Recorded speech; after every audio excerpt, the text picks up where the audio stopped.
Meus irmãos, vamos dar início a mais uma reunião em nossa casa espiritual. Como sempre fazemos, levamos o pensamento de Jesus, nosso bom e amado Mestre, nosso divino amigo, agradecendo a Ele pelas bênçãos, o amparo, a assistência que temos recebido, pela oportunidade de estudarmos as suas lições, os seus ensinamentos através do Consolador prometido, a doutrina espírita, que tem nos esclarecido, nos explicado a respeito da lei de Deus, a fim de caminharmos mais seguros, buscando a nossa evolução e o nosso progresso. Pedimos que os nossos benfeitores espirituais aumentem a nossa visão espiritual, nos dê a condição e o amparo que nós necessitamos, distrairmos das lições da tarde aquilo necessário ao nosso progresso espiritual. Ave Maria, cheia de graça, o Senhor é convosco. Bendita sois vós entre os anjos, bendito é o fruto do vosso ventre, nasceu Jesus. Santa Maria, Mãe de Jesus, rogai a Deus por nós, pobres pecadores, encarnados e desencarnados, hoje, agora e sempre, que assim seja. Em nome de Deus, nosso Pai, de Jesus, nosso bom e amado Mestre, de Paulo de Tarso, patrão de nossa casa, oração, estudo e trabalho, pedimos permissão para iniciarmos os estudos evangélicos da tarde, na santa e bendita paz do Senhor, que assim seja. Meus irmãos, essa tarde, os nossos estudos, as nossas reflexões, nós temos o capítulo 18 do Evangelho segundo o Espiritismo, que tem o título de Muitos Chamados, Poucos Escolhidos. E o subtítulo da lição que estudamos nessa tarde é Muito se pedirá àquele que muito recebeu.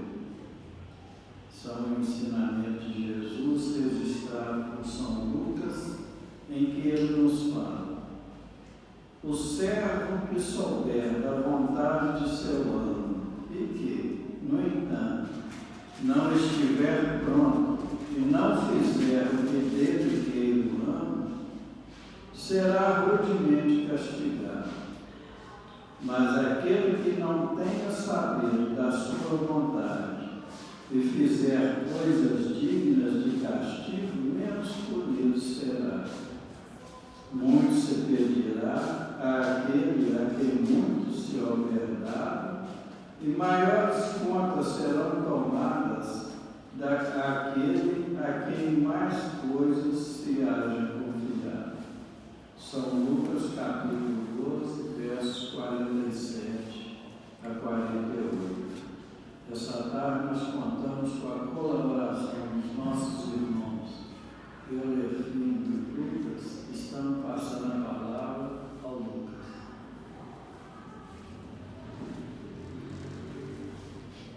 Meus caros amigos e irmãos, boa tarde a todos.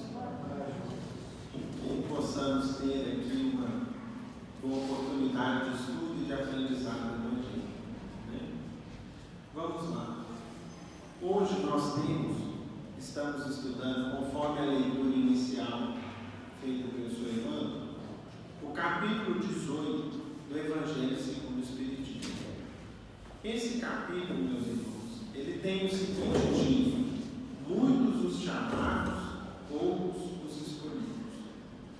Essa frase que Kardec utilizou-se para poder dar um nome ao capítulo não foi criada por ele. Ele, na verdade, aproveitou o conteúdo de uma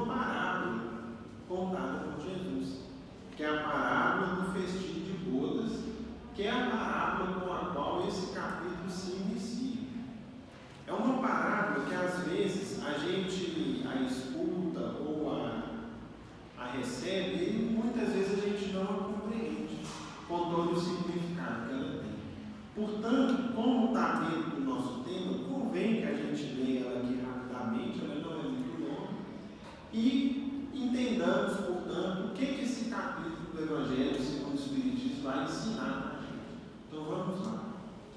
Jesus contou então uma história, está lá no Evangelho de Mateus, no capítulo 22, versículos 1 a 14, que foi a seguinte: falando por parábolas, disse-lhes Jesus: o reino dos céus se assemelha a um rei que, querendo festejar as bodas de seu filho, despachou seus servos a chamar para as bodas os que tinham sido convidados. Então, vamos aqui lendo e comentando. Nós temos uma história contada por Jesus de um rei que queria comemorar o aniversário do filho dele. E para isso ele mandou que fossem chamados lá um certo nome lá, os nomes dos convidados. Esses, porém, recusaram ir. Então vejam só, nós temos as bodas que significam aqui para a gente o reino de Deus, a alegria que existe em estar na companhia do Pai Criador, e os primeiros convidados não quiseram ir, recusaram o convite. O rei despachou outros servos com a ordem de dizer de sua parte aos convidados: preparei meu jantar, mandei matar meus bois e os meus cevados, tudo está pronto, venham, vinde às bodas. Eles, porém, sem se incomodarem com isso, lá se foram, um para sua casa de campo, outros para os seus negócios. Outros pegaram os servos daqueles que foram levar os convites e os mataram, depois de lhes haverem feito muitos ultrajes, ou seja, de os maltratar. Sabendo disso, o rei se tomou de cólera, mandou contra eles seus exércitos, exterminou os assassinos e lhes queimou a cidade. Então, nós vimos aqui que ele mandou novamente o convite e as pessoas voltaram a se recusar, voltaram a recusar o convite. Muitos com quais pretextos? É minha hora de lazer, eu vou para minha casa de campo. Outros o seguinte: não, estou cheio de preocupações no meu trabalho, no meu ganha-pão, etc. Se recusaram. Diante disso, o rei se enfureceu, né? E mandou ali repreender, e conforme a linguagem forte da parábola, até mesmo exterminar aqueles primeiros convidados. Disse então a seus servos: o festim das bodas está preparado, mas os que para ele foram chamados não eram dignos dele. Não entendiam a alegria de estar na companhia do Pai, do Criador, daquele Senhor. E de coisas encruzilhadas, e chamais para as bodas todos quantos encontrardes. Os servos então saíram pelas ruas, trouxeram todos os que iam encontrando, bons e maus. A sala se encheu de pessoas. Entrou em seguida o rei, para ver os que estavam à mesa, e dando com um homem que não vestia a túnica nupcial, ou seja, que não estava vestido a caráter para aquele encontro, para aquela festa, disse: meu amigo, como entrou aqui sem a túnica nupcial? O homem guardou silêncio. Disse então o rei à sua gente: atai-lhe as mãos e os pés e lançai-lhe nas trevas exteriores. Aí haverá prantos e ranger de dentes, porquanto muitos há chamados, mas poucos escolhidos. E logo em seguida, Kardec começa a comentar essa parábola, falando assim para a gente: o incrédulo sorri a esta parábola que lhe parece de pueril ingenuidade. Então, meus amigos, a maioria de nós, especialmente sem as luzes da doutrina espírita, não conseguimos entender como que as pessoas põem tanta dificuldade para ir numa festa, que seria ali uma festa com tudo de bom e do melhor. Entretanto, é porque a gente não entende os símbolos contidos na festa. A festa não era a festa da fartura material, dos excessos de toda ordem que a gente está acostumado a ver no mundo. Era a festa para estar na companhia do Pai, daquele rei. E para poder participar dessa festa, nós precisamos estar vestidos a caráter. Como? Com a roupa limpa, com o coração puro, com a alma leve, após termos perdoado aqueles que nos ofendem, após termos esquecido os mais praticados, após termos adquirido virtudes que são necessárias que a gente tenha, adquirir a paciência, a mansidão, a prudência, adquirirmos o desapego material, a sabedoria, a inteligência, o conhecimento, tudo isso faz parte da veste que vai ostentar o nosso espírito e que é necessário para que a gente esteja como convidados de direito nessa grande festa que é quem está na companhia de Deus. Então, meus amigos, esse é o texto com o qual Kardec inicia esse capítulo, mostrando para a gente o seguinte: todos nós somos convidados, igual o rei mandou fazer, chama todo mundo, só que poucos são escolhidos. Por quê? Nem todos nós sabemos aproveitar as lições recebidas, colocá-las em prática e nos prepararmos para ter direito de estar nessa festa. Nos preparar não mais com a roupa do corpo, né? Com traje esporte frio, com terno, com vestido longo, que as mulheres às vezes vão ir para o casamento. Não é mais esse traje, é o traje do espírito, o traje das qualidades que a gente deve ter e tirando as sujeiras dos vícios que a gente ainda carrega conosco. Portanto, nós vamos ver nesse capítulo a importância que tem para todos nós no seguinte: não nos basta frequentarmos as escolas religiosas, termos um rótulo religioso, dizer que somos espíritas, católicos, evangélicos. O que importa, meus amigos, é a gente adquirir essa tal túnica nupcial da parábola, que significa um coração puro, uma outra conduta, uma outra postura de vida. Esse é o grande ponto. Porque daqui a algum tempo, quando nós regressarmos para a verdadeira vida, que é a vida espiritual, a religião que a gente teve nada mais vai ser do que o rótulo de uma garrafa. Mas qual é o conteúdo daquela garrafa? Lucas era espírita, tá? Mas o que ele fez? Qual vida ele levou? Como que ele tratava? Vamos lá, vamos analisar agora o conteúdo da garrafa. Ou então vamos ver a roupa que ele está ostentando. Como que ele tratava os pais? Ele casou-se? Sim. E a esposa, a companheira, como que ele tratava? Vamos adiante. E os filhos? E os vizinhos? E os colegas de trabalho? E os inferiores hierárquicos? E os superiores hierárquicos? Como que ele tratava dentro de um ônibus? Pegava um ônibus, ele era daquele que sentava lá e fingia que estava dormindo para não dar o lugar. Ele ficava atento para ver se alguém precisava mais do que ele. Tinha alegria de chamar a pessoa: vem cá, senta aqui. Decidir um lugar com alegria.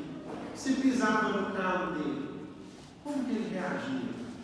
A altura, ele retrucava na mesma hora, não levava desaforo para casa, ou ele procurava entender o motivo da ofensa, o porquê, né, de ter recebido aquele golpe, e desculpava, esquecia, nem se lembrava mais daquilo que aconteceu. Então, meus irmãos, o que vale para todos nós é a vida que a gente leva. Esse é o grande ponto que esse capítulo vai mostrar para a gente. As escolas religiosas têm importância? Com certeza. Nós aqui estamos sempre aprendendo um bom caminho. E aí a gente entra na lição de hoje. Quantas lições nós já aprendemos aqui, por exemplo, nessa casa? Quem de nós que nunca ouviu falar, por exemplo, assim, perdoai 70 vezes 7 vezes? Nós já ouvimos essa lição, Jesus com Pedro. Quem de nós nunca ouviu falar assim: amai-vos uns aos outros, como eu vos amei? Jesus disse lá na Santa Ceia, e João Evangelista registrou. Quem de nós nunca ouviu Jesus com a mulher pecadora dizendo: vá e não peques mais? Onde estão os que te condenaram? Se foram, mestre, eu também não te condeno. Vá e não peques mais. E assim nós já escutamos: vinde a mim, todos vós que estáis aflitos e sobrecarregados, que eu vos aliviarei. Nós já escutamos: bem-aventurados os mansos, bem-aventurados os pacíficos, bem-aventurados os aflitos, os os que sofrem, porque um dia eles vão ser consolados. Bem-aventurados os simples de coração. Feliz daquele que se comporta como uma criança. Vinde a mim, deixai que venham a mim as criancinhas, porquanto o reino de Deus é para aqueles que se lhes assemelham. Em que sentido? É quem se comporta como uma criança porque não guarda mágoa, porque qualquer coisinha alegra, não tem grandes exigências, esquece qualquer ofensa com muita rapidez, daí a pouquinho já está brincando com um amiguinho, com um coleguinha ali, como se nada tivesse acontecido. E às vezes a gente, por causa de um olho atravessado de alguém, eu fico sem olhar, sem conversar com aquela pessoa por resto da vida. Então, meus irmãos, essas lições chegam sempre para a gente. A cada sábado, a cada terça, a cada quinta, a cada oportunidade que a gente aqui se encontra, a cada estudo que nós temos, nos livros que a gente lê, nós ainda recebemos as bênçãos de um passe, de uma água fluidificada. Portanto, nós já recebemos muito. E aí, qual que é o princípio da justiça divina que nós estamos estudando aqui hoje? Muito se pedirá àquele que muito receberá. Será que a justiça divina poderia considerar um de nós que recebe tantas instruções, alguns desde o berço, como é o meu caso? Era miudinho, já vim aqui nessa casa. Eu tive a alegria de meus pais me trazerem aqui desde pequenininho. Então eu recebo desde miúdo, desde a escola de evangelho que nós temos aí na casa. Eu que recebo, já estou aí, né, chegando nos parelhos. Olha quanto eu recebi. Portanto, seria justo Deus cobrar de mim um comportamento de uma pessoa que é ignorante da mesma forma? Claro que não. Quanto mais ignorante cada um de nós é, menos culpado nós somos com os erros que a gente comete. E qual que é o outro lado da moeda? Quanto mais eu conheço, quanto mais eu sei, mais responsável eu me torno. Mais vai ser cobrado de mim. É esse o ponto que a gente deve refletir. Nenhum de nós pode falar assim: eu não sabia. Não, eu sei o que me convém e o que não me convém fazer. Eu posso não ter facilidade de expor, de comentar em público, eu posso me sentir um pouco inibido, não ter facilidade com os textos, com as palavras, mas ignorância nós não podemos alegar. E, portanto, o texto evangélico fala assim para a gente, ó. O servo, ou seja, o funcionário, que sabe da vontade do seu amo, do seu patrão, e que, entretanto, não estiver pronto e não fizer o que dele queira o amo, será rudemente castigado. Mas aquele que não tenha sabido da sua vontade e fizer coisas dignas de castigo, menos punido será. Muito se pedirá àquele a quem muito se houver dado, e maiores contas serão tomadas àquele a quem mais coisas se haja confiado. E aí, meus amigos, vem agora os exemplos e as histórias disponíveis na literatura espírita. Para os irmãos terem ideia, não sei se é do conhecimento de todos, mas nós temos, por exemplo, um livro que foi trazido por nós, por André Luiz, chamado Os Mensageiros. É o segundo livro da série Nosso Lar. Nós temos o livro Nosso Lar, em seguida temos o livro Os Mensageiros. Esse livro, em seus primeiros capítulos, traz para a gente as histórias, os casos de espíritas, como nós que estamos aqui, que tiveram muitas vezes oportunidades valiosas na vida, de ajudarem, de cooperarem, de estenderem as mãos na seara espírita, ou mesmo no seu dia a dia, com a família, com as pessoas com quem conviviam, e que infelizmente falharam. E as consequências, meus amigos, muitas vezes são penosas, são difíceis da gente conviver com o espírito. Nós temos, por exemplo, aqui a história de um senhor, de nome Monteiro, no capítulo 12, que veio com a tarefa, com o trabalho de ajudar no esclarecimento, na leitura, nos comentários, seja nos estudos, seja nas reuniões mediúnicas. E, entretanto, o que aconteceu?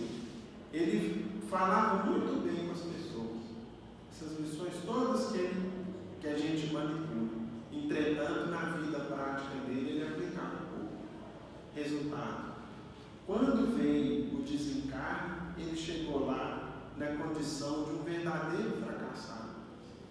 De desvio em desvio, a Angina encontrou-me absolutamente distraído da realidade essencial.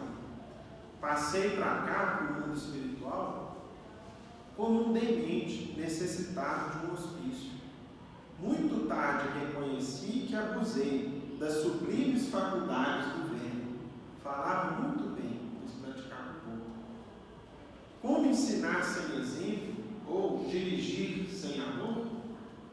Entidades perigosas e revoltadas aguardaram-me a saída do plano físico. E aí o que aconteceu com ele? Eu li só um pedacinho aqui. Assim que ele desencarnou, os espíritos que acompanharam, que eram testemunhas da vida dele, começaram a se dirigir para ele com deboche e com ironia. Você tem que ter paciência, Monteiro. Ele lá numa região de sofrimento no mundo espiritual, né? Repetindo tudo aquilo que ele falava, mas que ele teve dificuldade de colocar aqui dentro. Aí, pouco proveito ele tirou. Acabou sofrendo muito na chegada do mundo espiritual.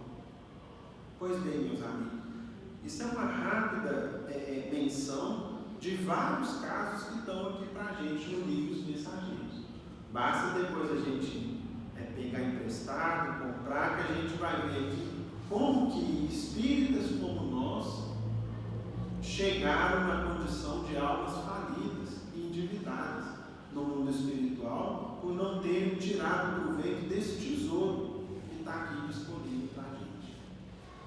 Nós vamos agora ler, com um pouco mais de calma, uma lição que está no livro A Vida Escreve, de um espírita que esse sim soube aproveitar muito bem as lições que o Espiritismo, que a doutrina espírita lhe proporcionou.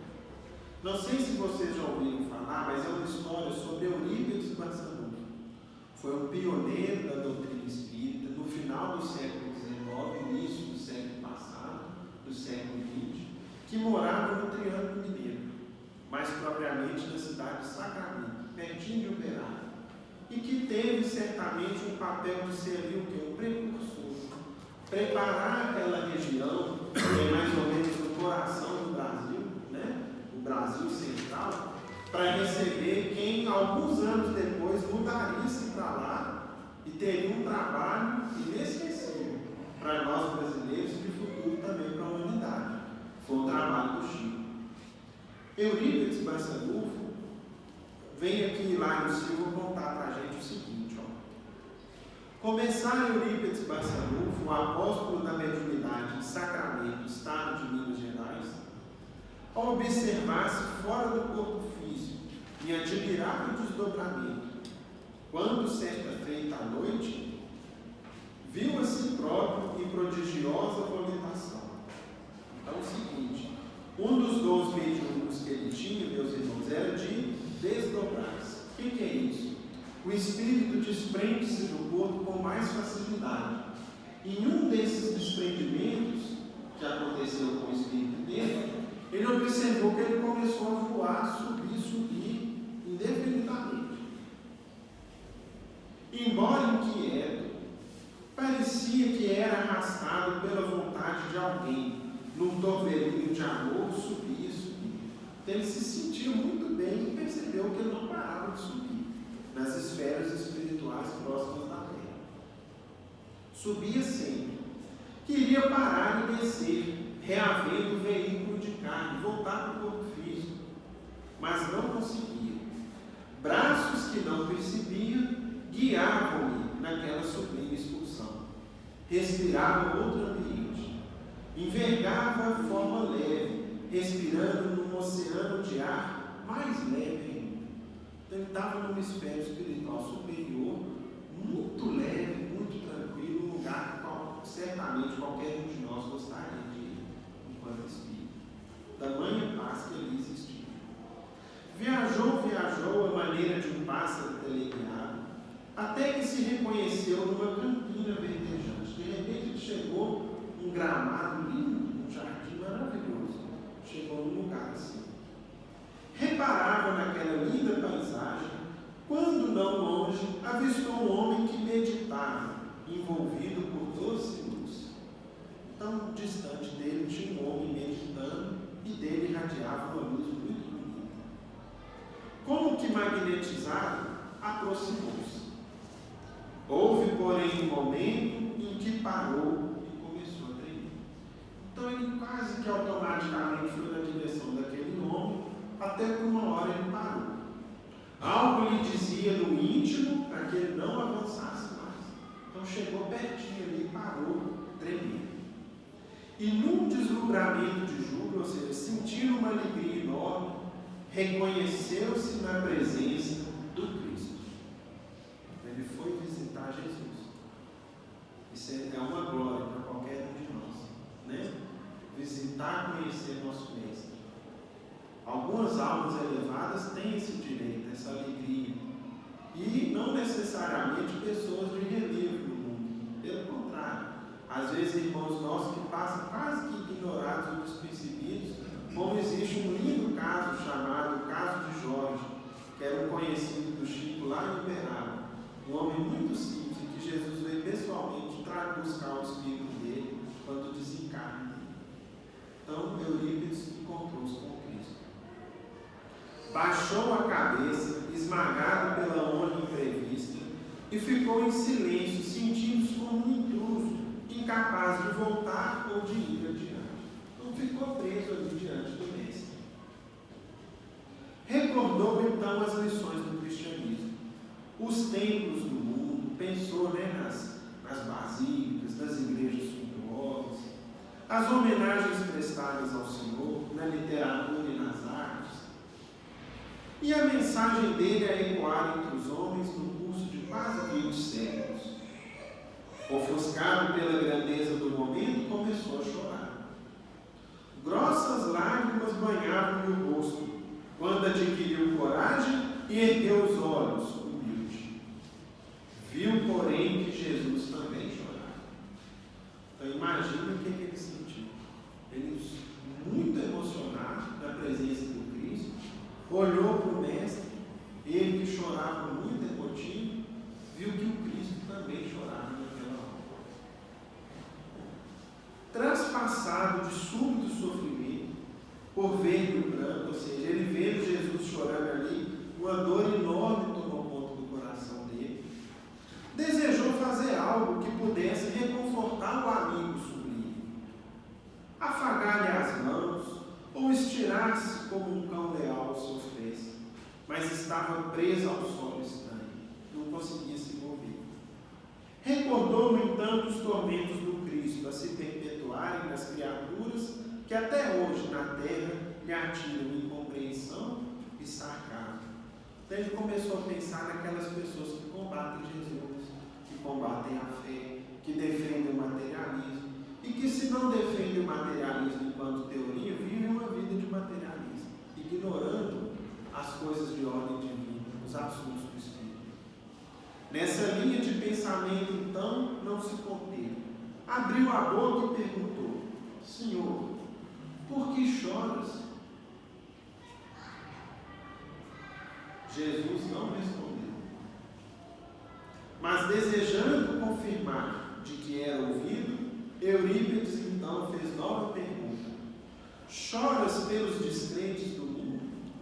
O Senhor está chorando pelas pessoas que até hoje não conhecem o seu Evangelho, ou que lutam contra ele, ou que, enfim, que estão em outras crenças, em outras escolas religiosas?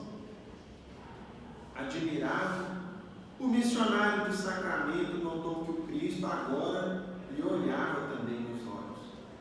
E após um instante de atenção, respondeu em voz muito doce: Não, meu filho, não choro pelos descrentes, aos quais devemos amor. Choro por todos os que conhecem o Evangelho, mas não o praticam. Choro por todos os que conhecem, mas que não vivem o Evangelho no dia a dia. Eurípides não saberia descrever o que se passou. Como se caísse em profunda sombra ante a dor que a resposta lhe trouxe, desceu e acordou um pouco de carne. Era madrugada. Levantou-se e não mais dormiu. E desde aquele dia, sem falar com ninguém a divina visita que lhe vibrava da consciência, entregou-se aos necessitados e aos doentes, sem repouso sequer de um dia, servindo até a morte. Então, meus irmãos, está aí o motivo da tristeza de nosso Mestre Jesus. Jesus chora por todos nós que conhecemos o Evangelho, mas que ainda não o praticamos. Que Jesus nos ampare e abençoe a todos.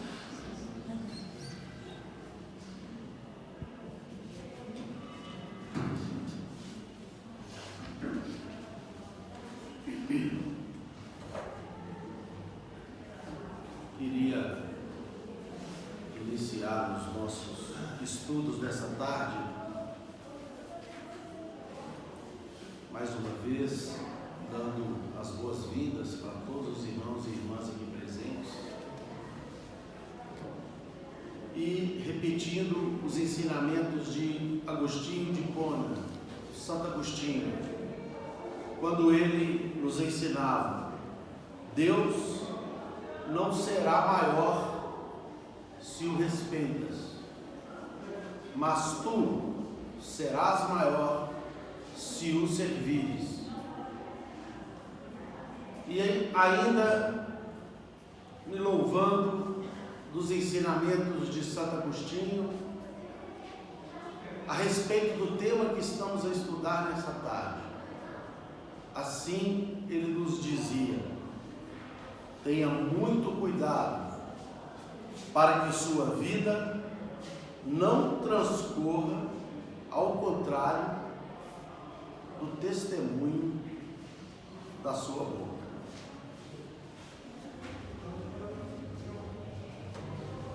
E refletindo ainda a respeito dos ensinamentos que nos trouxeram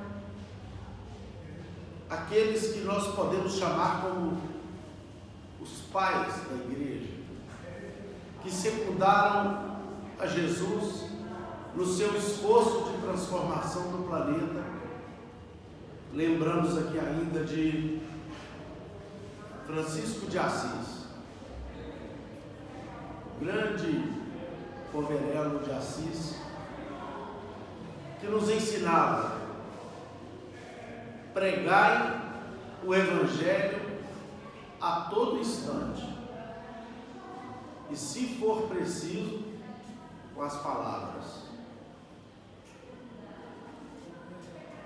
Refletindo nesses ensinamentos com os quais nós começamos os nossos estudos dessa tarde, caríssimos irmãos, caríssimas irmãs, nós vamos ver que Jesus nos alertou que muito seria pedido a quem muito fosse dado, ou a quem muito recebeu. Essa frase, embora tendo ecoado por todos os séculos que se seguiram ao advento da vinda do nosso Senhor Jesus Cristo, infelizmente não foi compreendida na prática para muitos religiosos. E aí eu não me refiro apenas aos sacerdotes,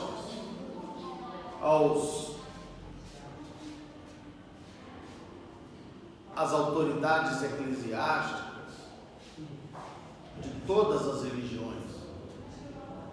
Mas aqui nós fazemos uma reflexão, como nos ensina nesse mesmo capítulo que estamos a estudar, em diversas mensagens. É uma advertência que deve calar fundo aos nossos corações. Pessoas comuns que somos, a caminho do nosso aperfeiçoamento infinito, e que precisamos compreender que, na medida em que nós penetramos os ensinamentos superiores de Jesus, explicados, esclarecidos, estendidos pela doutrina espírita, mais responsáveis nós seremos diante daquele tribunal que Deus construiu dentro de cada um de nós e para o qual foi dado o nome de consciência. Na medida em que nós penetramos o conhecimento da verdade, se essa verdade, ao contrário da frase, não servir para nos libertar dos nossos defeitos, das nossas esquisitices, das nossas práticas equivocadas e reiteradas de tantas vidas que já se passaram, se ela não servir para nos libertar da nossa insistência em repetir velhos e surrados enganos, nós chegaremos ao mundo espiritual, que é o porto final de todos nós, encarnados aqui neste mundo e nessa oportunidade, como criaturas mais ou menos fracassadas, como os personagens desse livro, Os Mensageiros, que está virando um filme agora, através da Netflix, que vai ser o Nosso Lar 2, vamos dizer assim, e que é uma obra que todo espírita deveria ler, estudar e refletir. Confesso para vocês, com toda a honestidade, com toda a sinceridade, que estudar esse capítulo para mim aqui é uma dificuldade. E eu só consigo fazê-lo no momento em que nós, apesar de observar as minhas fraquezas ainda, que eu não consegui contornar, pelo menos no todo, nós ouvirmos os ensinamentos de Emmanuel, que diz o seguinte: olha, nós temos que aprender a nos perdoar também. E compreender que nós não estamos ainda em condições de realizarmos com a gente mesmo uma violência do tamanho que, por exemplo, Madalena fez com ela própria, de conseguir se transformar de uma alma pecadora a um espírito iluminado, numa só existência. Acontece como aconteceu com Agostinho, com Santo Agostinho, em que ele mesmo se autodenomina como uma das criaturas mais pecadoras da terra, mas que depois de ter visto sua mãe, Santa Mônica, já desencarnada, que vindo em espírito até a sua presença, fez com que se despertassem nele o desejo de transformação, e ele de fato se transforma e acaba sendo considerado como um dos grandes transformadores da Igreja Católica depois do século III. Ele fez com que a Igreja voltasse aos seus objetivos iniciais, como Jesus nos trouxe até aqui. Depois, infelizmente, nós desviamos esses ensinos, como certamente religiosos que fomos ao longo das nossas múltiplas reencarnações anteriores, em que não colocamos em prática a palavra do Senhor, apenas a ensinávamos. Colocávamos essas palavras como aquelas cangas que se põem nos animais, para que eles possam percorrer o caminho correto, mas que nós não usávamos em nós mesmos. Como os fariseus de antigamente, pregávamos para que os nossos irmãos e irmãs fizessem aquilo que nós falávamos, mas nós próprios não fazíamos ou não agíamos daquela maneira. Então, meus prezados irmãos, é fundamental que diante dessa constatação de que sabedores que somos, que seremos cobrados por nossa consciência, se a nossa fé não nos conduzir ao necessário aperfeiçoamento, nós teremos que, em mais uma oportunidade, nos prepararmos. Não sabemos em que circunstância nós chegaremos ao mundo espiritual, porque se nós estudarmos a série de André Luiz, em que ele nos conta as centenas de milhares de espíritos que ele escutava pronunciando os nomes santificados de um Adolfo Bezerra de Menezes, um Herculano Pires, os nomes santificados de espíritas e ilustres que viveram aqui na terra e que foram o exemplo vivo daquilo que nos ensinaram, e que, no entanto, essas almas, infelizmente, se encontram em regiões de muito sofrimento, mesmo sabendo da realidade da vida após a morte. O título religioso, seja ele qual for, não nos conduzirá a nada, a não ser uma cobrança muito grande da nossa consciência, se nós não vivermos, ou procurarmos viver em consonância com os ensinamentos que as religiões, desejando nos religar a Deus, nos trazem. Somos então levados a refletir sobre o ensinamento de Jesus, segundo o qual nem todos o que dizem Senhor, Senhor entrarão no reino dos céus, mas somente aqueles que fazem a vontade do meu Pai que está nos céus.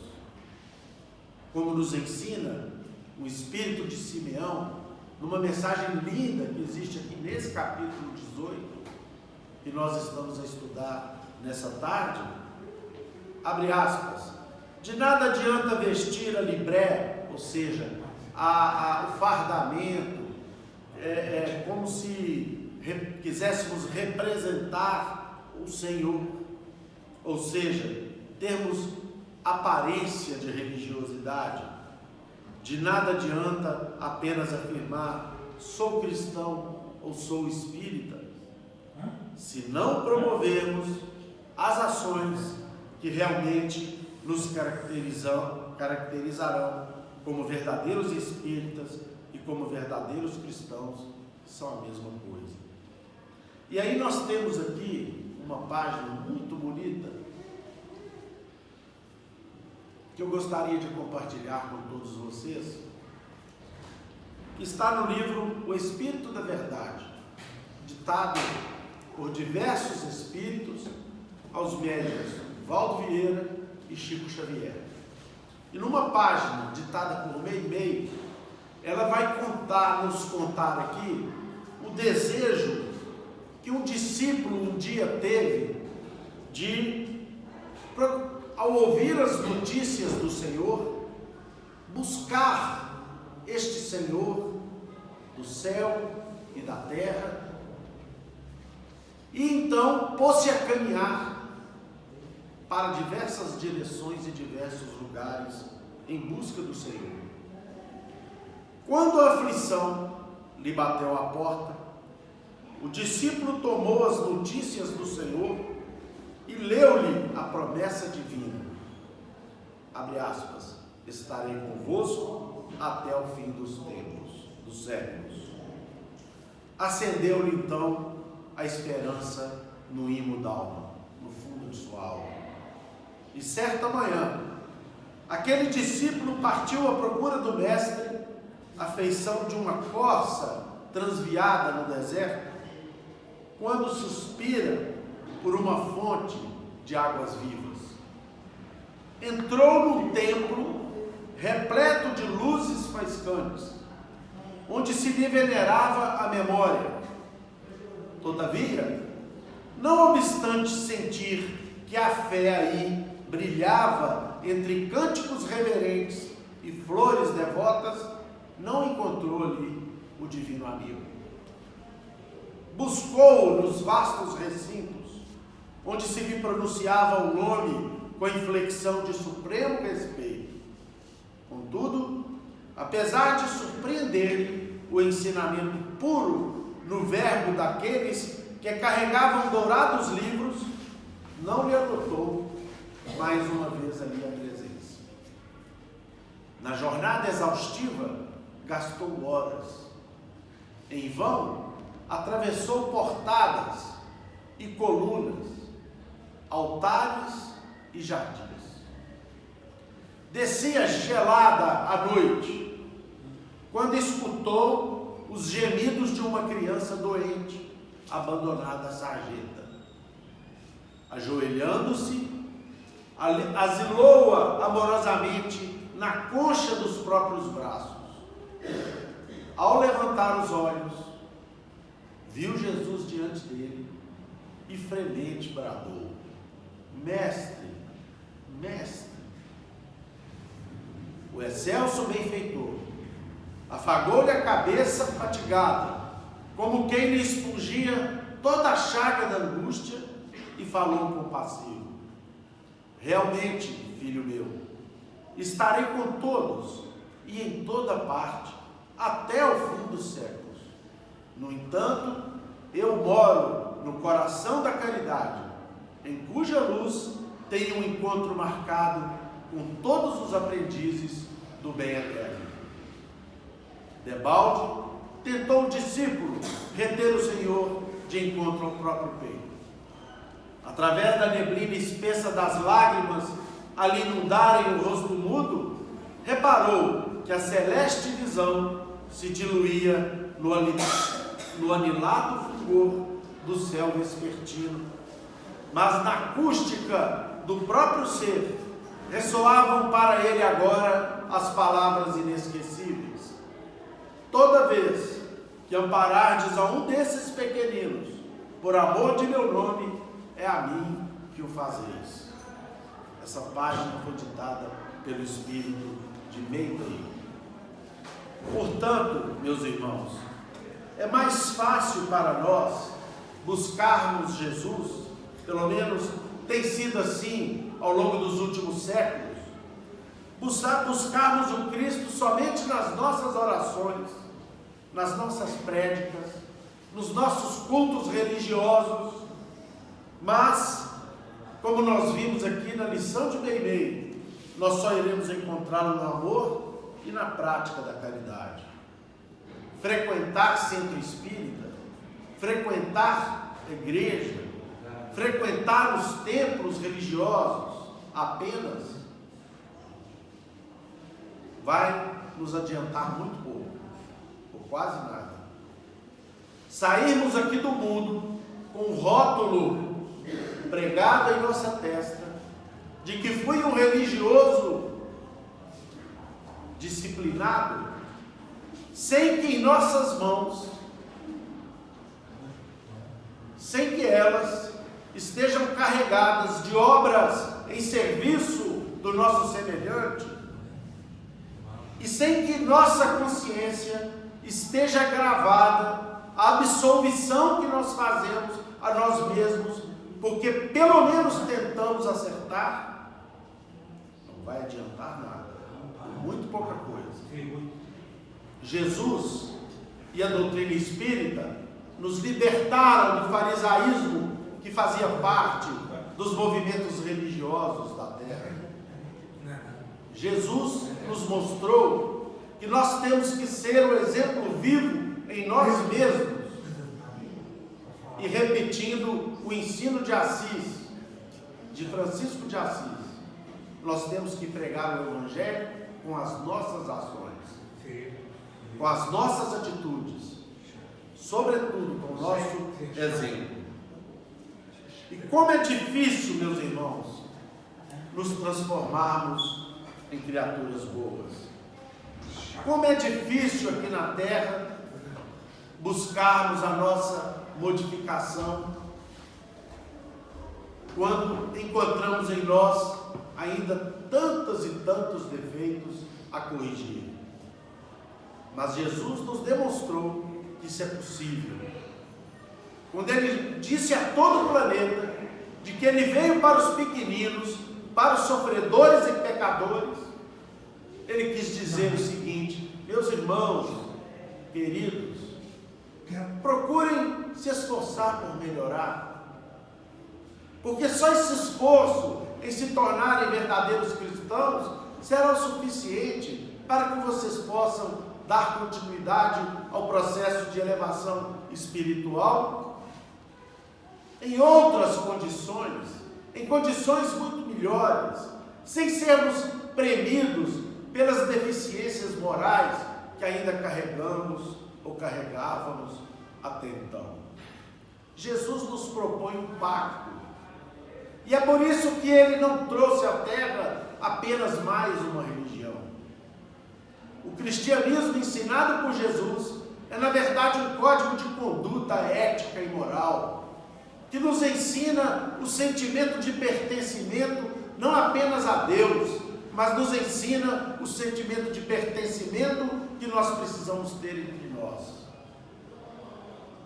que nós precisamos realizar entre nós. Ele nos mostrou que a vida não pode ser para o cristão verdadeiro uma ilha de egoísmo e de solidão, de que a vida é sim a prova buscada, o desafio buscado, as dificuldades buscadas, mas vencidas, o desafio vencido, a prova vencida. E quando conseguimos fazer isso, mesmo na condição de discípulos absolutamente anônimos, seremos reconhecidos como aqueles fiéis escudeiros do Cristo, que a partir do exemplo próprio procuraram, transformando a si mesmos, modificar e transformar a humanidade inteira. E nós aqui lembramos, meus queridos irmãos, minhas caríssimas irmãs, do exemplo do patrono dessa casa, grande Paulo de Tarso, aquele discípulo que Jesus um dia foi buscar nas areias quentes do deserto do Saara, às portas da cidade de Damasco. Paulo, por que me persegues? E aí Paulo pergunta: mas quem és tu, Senhor? E aí ele fala: eu sou Jesus, Paulo, a quem você persegue. E a partir dali então, ele traça um roteiro para o doutor da lei, agora vencido, no seu orgulho, no seu sentimento de grandeza racial e religiosa, e cego, Saulo de Tarso procura a cidade de Damasco, na pensão do Judas, e ali aguarda aquele a quem ele ia perseguir, prender e possivelmente até matar, mandar matar.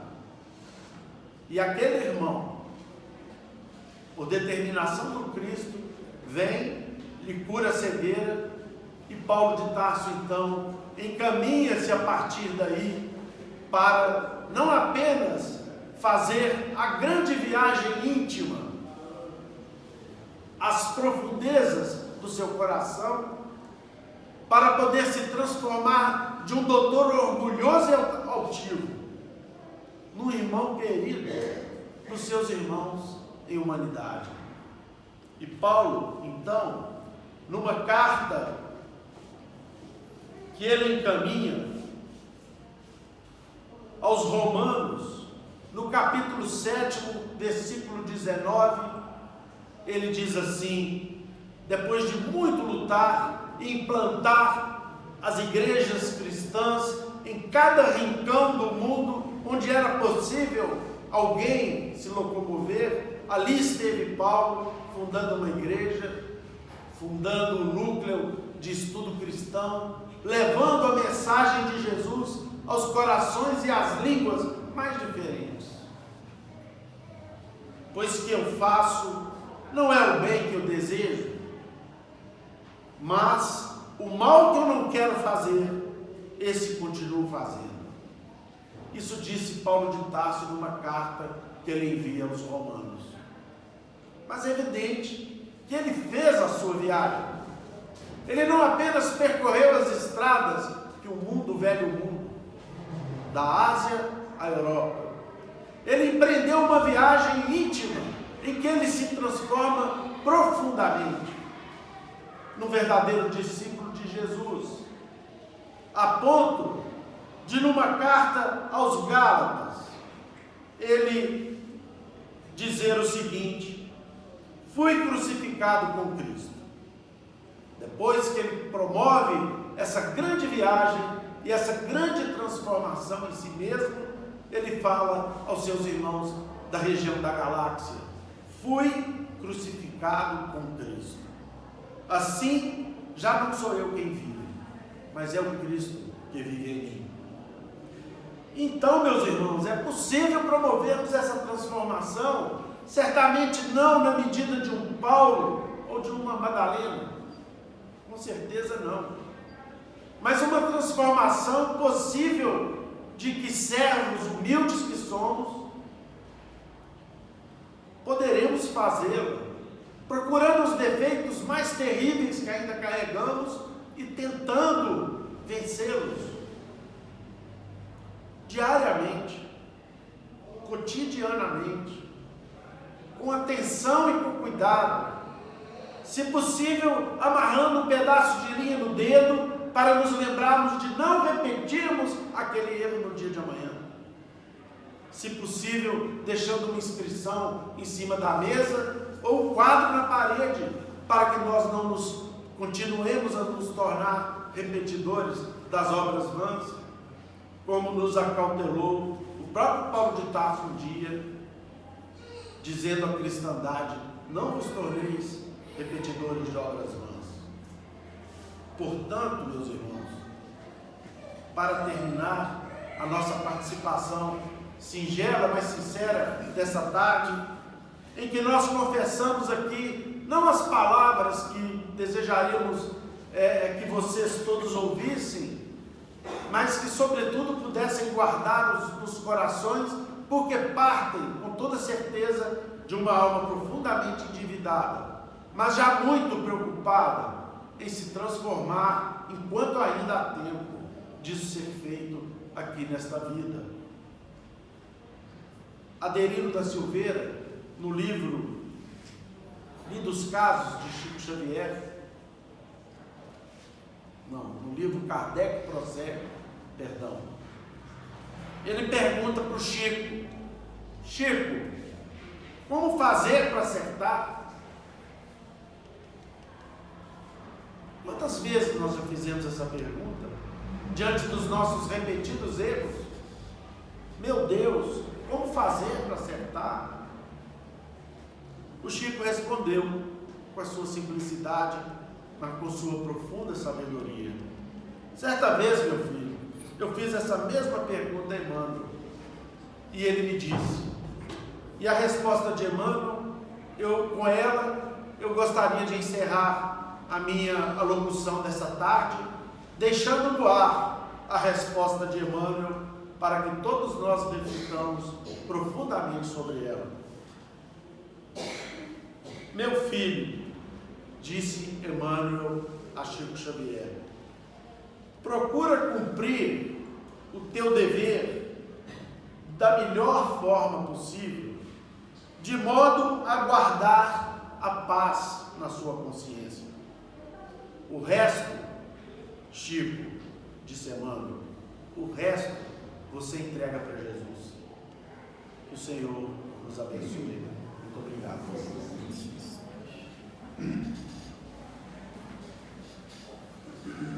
Querido Mestre Jesus, com os corações agradecidos e esclarecidos pelos ensinamentos do Consolador prometido por vós, a doutrina espírita,